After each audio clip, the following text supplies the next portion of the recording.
சுவாமியை மீறியும் எதொன்றையும் தருவதற்கு யாருக்கும் தகுதி இல்லை என்பதை சிவனடியார்களாவது உணர வேண்டும். ஏனைய பக்தி கொண்டவர்கள் அதை பத்தி நான் ஒண்ணும் இப்ப சொல்றதுக்கு இல்லை. சிவபக்தி செய்கிறேன் என்று வந்து விட்டால் காசும் பணமும் வேண்டுமா? சிவாலய தரிசனம் தான். கல்வியிலே மேம்பட வேண்டுமா? சிவாலய தரிசனம் தான். கிரகங்களிலிருந்து நாம் ஏதோ அதன் மூலமாக வரக்கூடிய ஆபத்துகளிலிருந்து தப்பிக்கணும்னு நினைத்தோமா? சிவாலய தரிசனம் தான். அது இந்த உலகிலே வாழ்வதற்கு இங்கே தரும் இன்பத்திற்கான பயனோ அல்லது அதன் மூலமாக அடைந்த மேலை வீட்டிற்கான இன்பமோ, அது எதுவாகினும் பெருமானிடத்தே கேட்பது மட்டும்தான் என்னுடைய நிலை என்ற அளவிலே பக்குவம் அடைய வேண்டும். ஆனால் இந்த மாதம் இந்த தெய்வத்திற்கான மாதம், இந்த மாதம் இந்த திருவிழா வருது, அதனால நான் இதுவாக மாறிவிடுகிறேன்.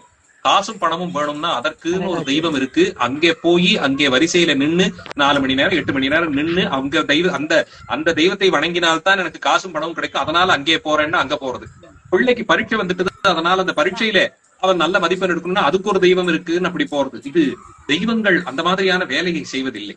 எல்லாவற்றையும் கொடுத்து அதற்கு மேம்பட்ட பலனையும் தருபவனாக நாம் சுவாமியை பார்க்கிறோம் என்றால் எது வேண்டுமானாலும் அங்கேயே சென்று கேட்கலாமே.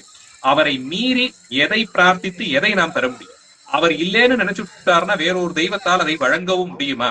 அவர் கொடுக்கணும்னு நினைச்சுட்டாருன்னா மற்றொரு தெய்வத்தாலே அதை தடுத்தும் நிறுத்த முடியுமா? இரண்டிற்குமே வழி இல்லை என்னும் போது இவரை மீறியா இன்னொரு தெய்வம் எதையோ ஒன்றை நமக்கு கொடுத்து விட போகிறது. அதனால் அப்படி காலத்திற்கும் மாதத்திற்கும் ஏற்றார் போலே மாறாது பெருமானிடத்தை கொண்ட பக்தி என்பது எப்போதும் இருப்பதாய் வைத்து